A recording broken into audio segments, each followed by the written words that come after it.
철수에 성공한 미 해병들에게 장진호 전투는 어떤 전투로 기억되었을까요?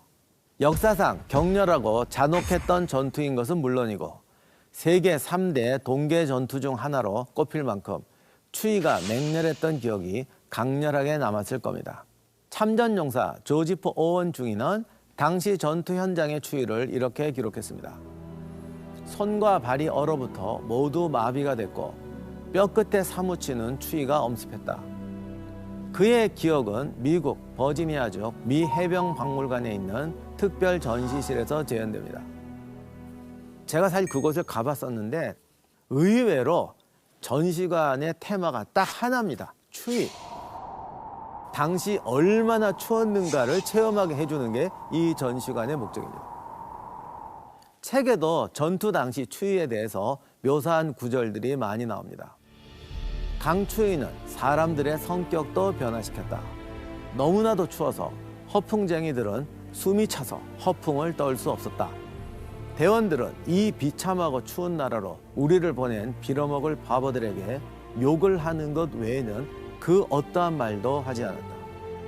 스미스는 자신이 하나가 아닌 4개의 적과 맞닥뜨리게 되었음을 알게 되었다. 그 4개의 적은 산악, 겨울, 중국, 그리고 자신들의 상관들이었다. 미군의 또 다른 적은 강추위였어요.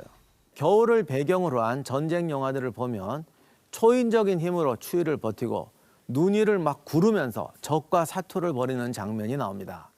실상은 그렇지 않습니다. 추우면 초인적인 힘이 발휘되는 것이 아니라 몸이 슬로우 비디오처럼 움직이게 됩니다. 게다가 진격 속도가 빨라서 방한 장비가 제대로 보급되지 않았습니다. 때문에 보급되어야 할 겨울용 야상을 받지 못해서 여름 군복을 입고 눈 속에서 싸웠던 병사들도 있습니다. 이렇게 추운 곳에서 얇은 군복만 입고 철모를 쓰고 총을 들고 있으면 손가락 하나 까딱하기도 힘들 겁니다. 예를 들면 A 지점에까지 가서 엎드려라고 해도 몸이 반응을 하지 않는 거죠. 그래서 느릿느릿 움직입니다.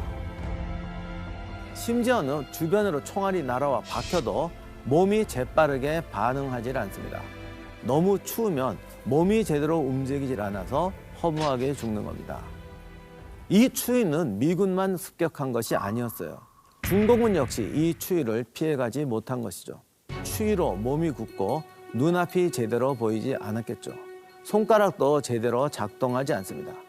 사실 책에서는 주로 미군들의 증언에 의지해서 중공군을 설명하기 때문에 중공군의 이미지가 공포의 대상으로 느껴질 수도 있습니다.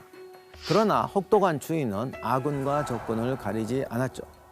당시 중공군은 몸에는 속옷을 입었지만 군화가 없어서 지금 우리가 신는 컨버스 운동화 같은 것을 신었습니다. 하지만 이 신발은 요즘 신발과는 다르게 방수가 전혀 되지 않았죠. 나중에 어느 미군은 심한 동상에 걸린 중공군 포로 한 명이 걸어가는 것을 보고 기겁을 했습니다. 발이 퉁퉁 부어서 기형적으로 커져 있었고 살은 썩고 갈라져서 신발 안에 진물이 고여서 걸을 때마다 철벅철벅 소리가 났다고 합니다.